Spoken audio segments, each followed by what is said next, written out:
Welcome to the Trades Podcast, a podcast about the business of home improvement and promoting the trades to young adults. In this podcast, we talk with business owners, educators, and professionals about the benefits, skills, and related experiences of the home improvement business. Tips to help you with being successful from entry into the trades or established business owners. In this podcast, we hope to influence some young adults that the trades as a career is a great option leading to full and prosperous life. I'm Danny Torres, an MC, DJ, and podcaster, inspiring young adults by shining light onto career opportunities in our world today. And I'm Jeff Mudd, home improvement contractor, writer of the Millionaire Carpenter series, and podcaster. Stay tuned to 15 to 20 minutes of insightful tips. Happy days, everybody. Here we are. This is the TradesPodcast.com. I'm DJ Danny and your podcaster. Jeff Mudd, home improvement contractor, podcaster. What a great show we got lined up today, Danny. Yeah, that's right. Local roofing and solar company right here. We have Shawn Preman. Shawn, how you doing? Good. How about you? Good. Thank you. Welcome here to our little studio area right here at the BBB, the Ignite Studio. Let us know who you are, the business that you have, and a little background. Yeah, my name's Shawn Preman with Christian Roofing and Solar. Local company in San Diego doing roofing and solar throughout San Diego area. Nice. Yeah, Christian Roofing, Inc. Right here. How many years have you been in business? Going on 24 years. 24. That's amazing. And I mean, we were just kind of talking a little bit more before we hit the record button, just more about what the atmosphere is, about the roofing and all that. Let us know what you've experienced and where you see the kind of the industry of roofing and solar right now within your company right now. I think it looks pretty bright. It's going to be a niche market. There's a shortage of talent out there, and this is a good time to consider, working with your hands, and you never know what that could lead to.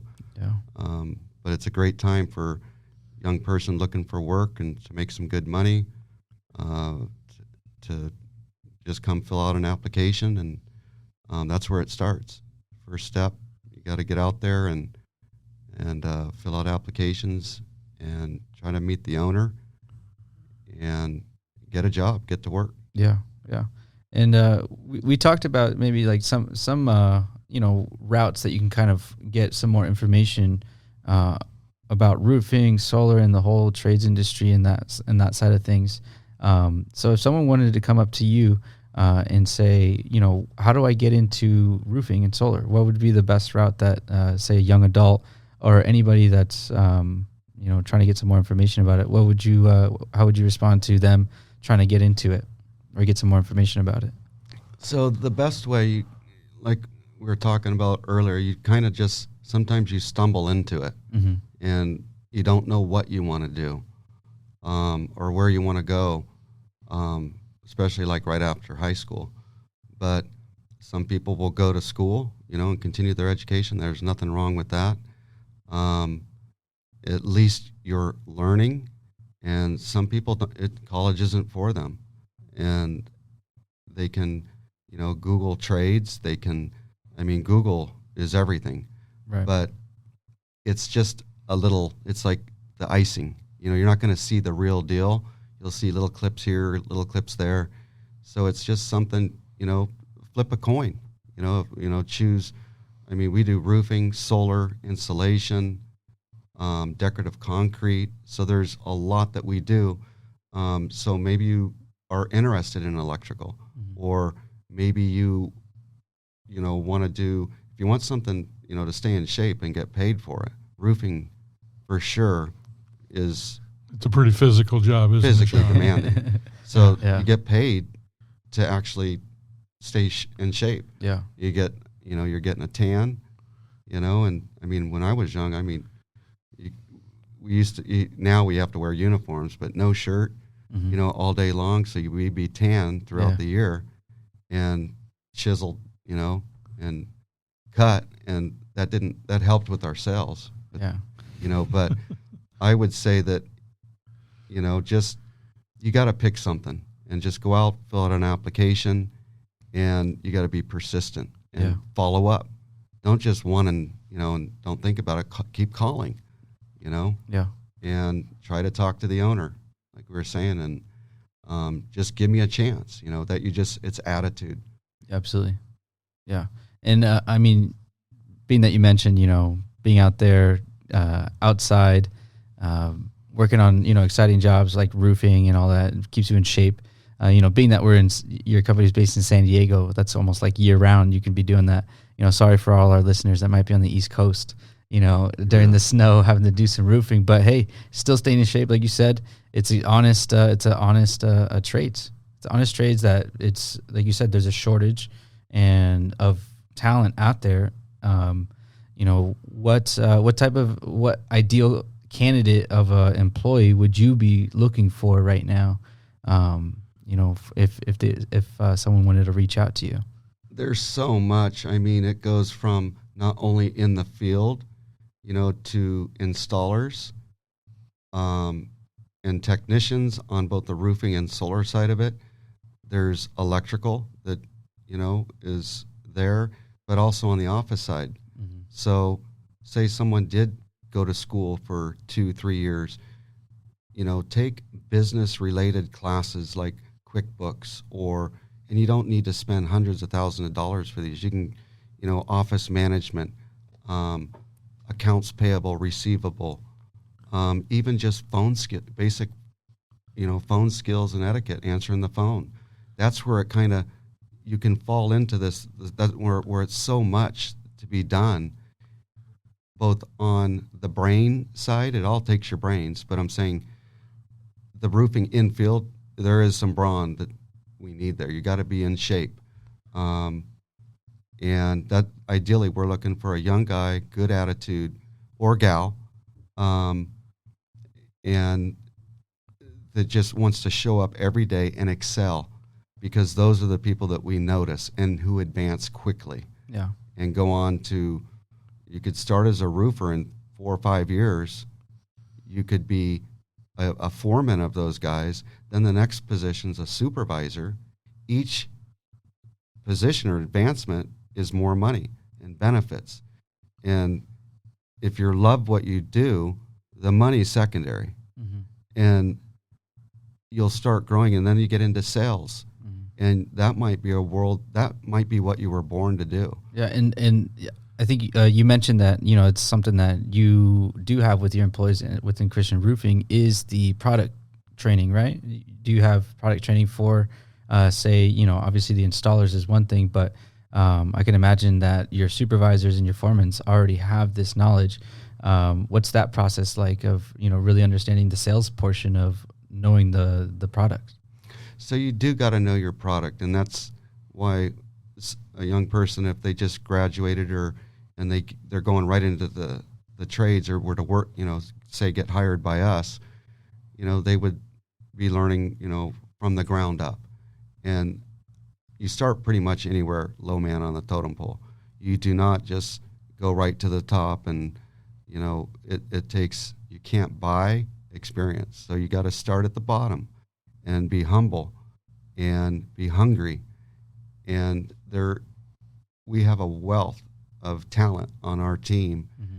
And for a young person to just, they could learn so much. We could just dump all this knowledge into them, the reps and the products. There's so many different roofing materials, and it's highly specialized. Yeah, absolutely. So you're going to start them off, like you're saying, Shawn, stripping a roof, doing some cleanup. When you're done stripping the roof, makes a mess. But they're out there assisting your installers, putting the roof back up. So they're humping materials up to the roof, right? Yeah. So they're working, they're getting on-the-job training on different products on how to install it, whether it's a roll roof in. Do you guys do hot mopping, or is that even a thing anymore? Believe it or not, I still have my kettles, and with the COVID going on and all these shortages of materials and everything, we cannot get these highly specialized stuff, or the different types of roofing. So we are ready to break out the kettles again. And that was the funnest part for me when I was in the field, was hot mop. All right. I love the smell of the hot tar. Yeah. I mean, Shawn is a different breed, that's for Yeah, sure. That's a unique smell. yeah. So working with guys that have got the experience as a new guy in the roofing, they're going to learn different styles of roofing, different installation protocols, techniques, and you were also talking about safety. You guys got a good safety program, it sounds like. Tell us a little bit about that. Safety's number one, and we really emphasize and are on top of it. That's even opening, or position. I have had guys that I have put through school. I mean, we're talking tens of thousands of dollars investing in them, where I'm paying them not only to come to work, but I'm putting them in, I'm paying for their education, for safety. And so they've done OSHA trainings, 10 and 40-hour trainings. OSHA 30, OSHA 40. They got train the trainer. And these guys, it's open doors for them. I obviously like people to stay. And, we have guys that have been there 20 years. Guys that I worked side by side with that are still here. So I think that says a lot about our culture is people. We have a lot of old school people. But the old saying, though, am I going to invest money in somebody and then they leave and go someplace else? Or am I not going to invest money in somebody and they stay? I've had that too. That's the most frustrating thing, is grooming these guys. And so we're investing, we're teaching you a trade, and you're getting paid for it. Okay? And you're getting paid good. And all of a sudden, 2-3 years in, they go somewhere else because they got offered $1 more, $2 more, whatever it is. Hey, right? And they leave, right? And they always come back. Yeah. Because I make sure these guys go to work every single day. Even if I have to break even. Consistency in the hourly wage thing is huge important. That's always been a thing at my company also, Shawn. I had to put my foot down. I told them, if you leave, you can't come back. Yeah. You just, because if you put your time in, right, and you stay, it's going to be rewarded. So they're looking at that short term, right, and they're making that move for $1 more. Well, they don't know. They're getting way more if they would have just hung in there. And but these are usually young, anxious people that want immediate results. Yeah, it's a long-term career, and it's something that, like you mentioned, it's an education portion that a lot of young adults or anybody that's looking to get into the trades can use for years down the road. And obviously with the companies like Christian Roofing, you see a lot of benefit from staying with companies like yours. The safety aspect, the camaraderie, the teamwork aspect, of everything that you're mentioning. It sounds like it would be a super great atmosphere to be around and a professional atmosphere to be around. And it just, it goes to show exactly, why you've been in it for 24 years, because you have that experience and you can pass that on to these employees. And how many employees do you have right now? There's about 42 of us right now. Great. Yeah. 42 employees. And how long would you say, I don't know if you know at the top of your head, how long one of your oldest employees that you've had working for you? So the longest, I've been in the industry about 30 plus years, and then in business actually going on 24. So I would say the oldest one is probably 3 years in, so about 21 years. Wow, that's amazing. That's amazing. Call them the OGs, the original. Okay, cool. Yeah, they're still with us, and he's making good money. Yeah. And what is that step like? Say like you said, someone coming out of high school and they go through these steps. So they go. I know you mentioned from possibly helping install and move around the products, and you said foreman, supervisor. After supervising, does that kind of go into say like inspections or estimators or project managers? It's constantly evolving, but typically you start out as a laborer, and that's pushing the broom. You know, you got to make sure though that when this is one thing that I could tell young people, and this is me. Pushing that broom is just as important as nailing down that roof or screwing the roof or whatever you're doing. But the secret is your low man on the totem pole sweeping the grounds. Get those grounds done. Don't mess around and get your butt back up on the roof. That's noticeable. That's where the foreman and the second man, they're going to take you under their wing and they want to invest in you, right? Because you're motivated.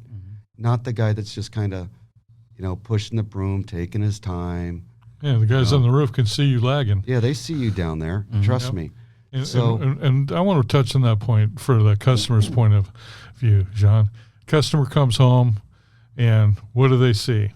Are they climbing the ladder to inspect the roof, or are they going to see how the rest of their house looks? That's all they see. Pile of dust, the roof and stuff laying on the side because you didn't clean it up right. You got trash cans and roofers for a long time had bad reps. We've tried to take it to the next level, like a corporate, professional, uniformed employees. But when I was doing it, there was no porta potties. Something as simple as a porta potty, and that kind of sets you apart. I mean, there was days guys had nowhere to go, so you're going in a bottle, and you cap it in a, and it's on the ground. And the customer sees that. That's not cool, So we try to, you have the porta potty where you can wash your hands. So it's just a different. You tarp the grounds, protect their shrubbery, and you're respecting other people's property. And you're right, Jeff. They don't see what's going on the roof when they get home. They don't want to be tripping over tarps and backing up, and they're getting nails in their tires. So that is just as important. Absolutely. As the roof. Yeah. But getting back, so it's the labor that you put your time in as a labor. You kind of come up. The next thing is you're kind of like a crew leader, like a second man, where you're second in line to the foreman, and that is a position where you have your own team. I put all my guys, crews, in groups of 5, right? The 5 is a perfect number to get any kind of job done. So they become like a team, and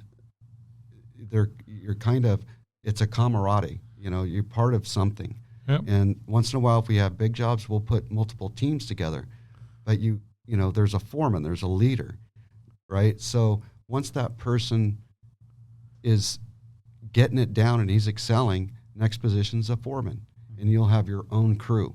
Yeah. You'll have 4 or 5 more guys that the buck stops with you. You're responsible running that job, from safety to the installation, communicating with the supervisor, taking pictures. We do a lot of photographs.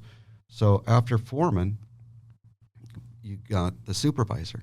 So the supervisor will manage crews. And we have 5 crews right now, and I have 2 supervisors. So they'll split it up. One supervisor will take care of crews 1 and 2, and next supervisor take care of 3, 4, and 5. So it's almost like a pecking order. Yeah. Like the military.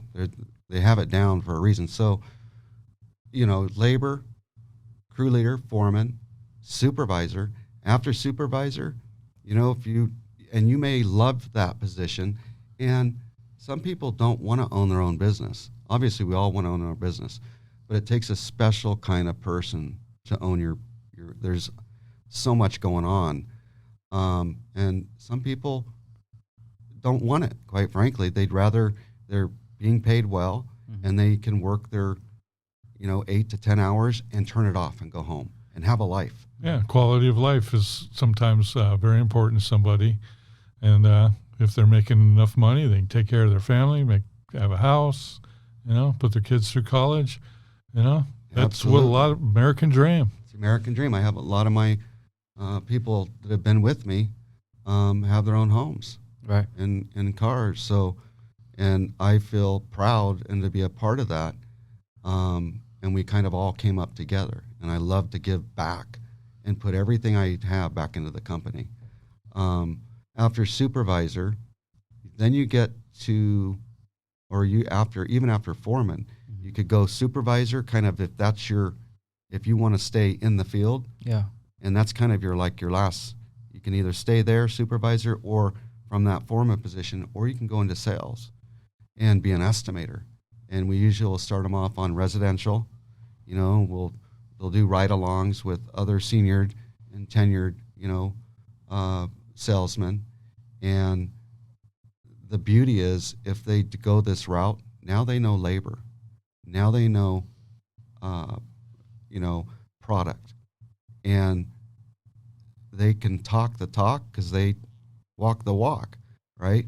And so they're not just, now they're using their brains, and they have all this product knowledge, and they can tie it all together and speak intelligently to today's consumer, because today's consumer is not the consumer of yesterday. Absolutely. The internet has changed that. There's so much information out there for every person. Yeah. Information overload. So these guys are educated, and if you don't have an answer, or if that consumer knows more than you, that's not good.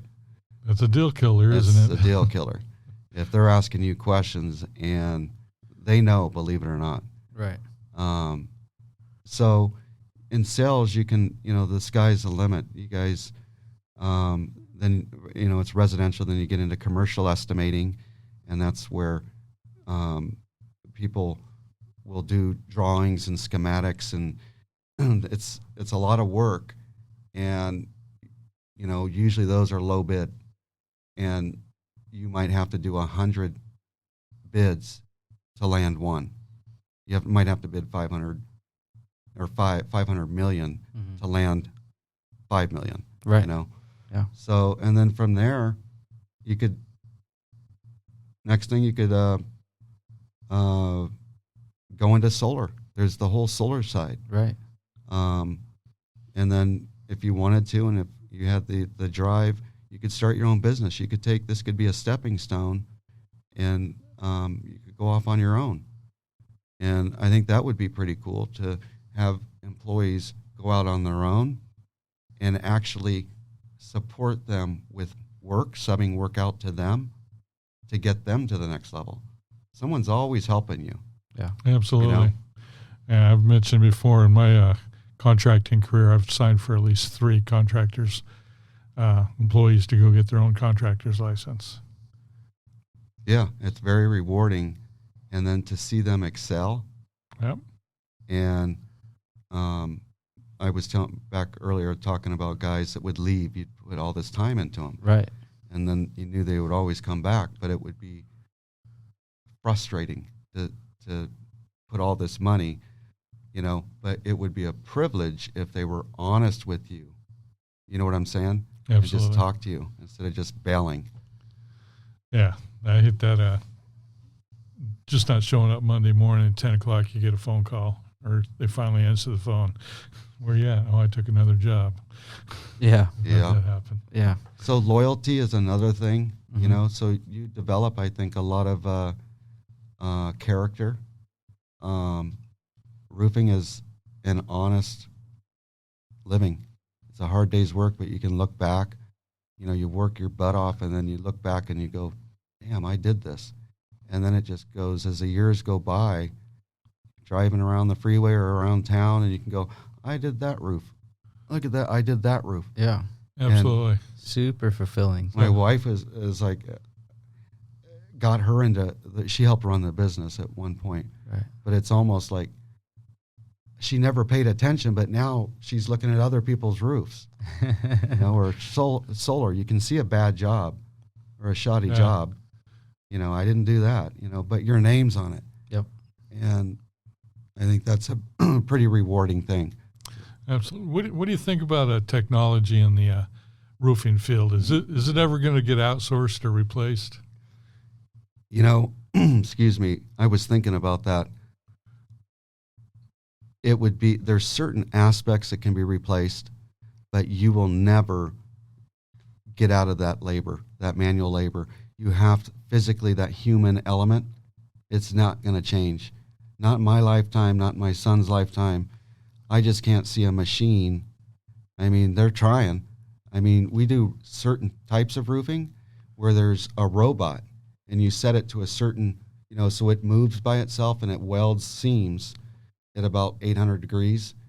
And so it takes the human element, the air, out of it. But you still have to do field fabricated flashings by hand. So no, I don't think any machines or technology is going to take over. So the quality of membranes is going to improve. The technology and the materials that go into them is going to continue to improve. But I totally agree with you, Shawn. There's always going to be hands-on. Our grandkids are going to be needing their roofs repaired at some point, and that's going to be hands-on. Yeah, it's very trades are great, man. There's a lot of good people. Yeah, no outsourcing to India on that stuff, is there? On what? Outsourcing to India, is there? No, there is not. Yeah. So it's work hard. The American dream is alive. It's achievable. You just got to get out there. You got to put the work in, get your hands dirty, and it's those people that aren't afraid that you just stay at it, and it will come. Absolutely. Yeah, that's awesome. I mean, right here we've been with Shawn Preman with Christian Roofing Incorporated, roofing and solar and more, as he was kind of explaining to us. It's been awesome right here recording at the BBB Ignite studio with you. I appreciate you coming by and giving us, a really clean, straightforward, insight of the roofing and solar industry that you have here in San Diego. 42 employees. Yes. 42 employees, going strong, possibly looking for more. So if anybody is looking to get into the roofing and solar industry, how can they reach out to you, contact you, and see if there's any opportunities with Christian Roofing? We're everywhere. They can go to www.christianroofing.com. We're on Facebook. We're on, we got help wanted signs there. Our number, 619-401-9607. They can call us. Important thing is to get in there. Make that drive. Take that step. Come in and fill out an application, and don't stop there. Keep, call back. Be persistent. So it was a pleasure being with you guys today. Yeah, thank you for coming down, Shawn. It's been a great having you as a guest on the Trades Podcast. Awesome. Appreciate it. Thank you. Thank you. Have a great day, everyone.